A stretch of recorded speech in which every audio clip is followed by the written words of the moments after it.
আপনার কি বিয়ের বয়স হয়েছে এবং সামর্থ্য আছে? তবুও কি ক্যারিয়ার বা অন্য কোনো অজুহাতে বিয়ে পিছিয়ে দিচ্ছেন?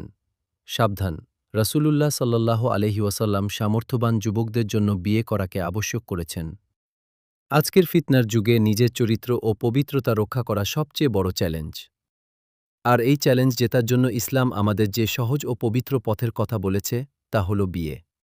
সহিহ বুখারী ও মুসলিমের হাদিসে নবী করিম সাল্লাল্লাহু আলাইহি ওয়াসাল্লাম সরাসরি যুব সম্প্রদায়কে সম্বোধন করে বলেছেন, তোমাদের মধ্যে যে বিয়ের সামর্থ্য রাখে সে যেন বিয়ে করে নেয়, কারণ এটি চোখকে সংযত রাখে এবং লজ্জাস্থান রক্ষা করে।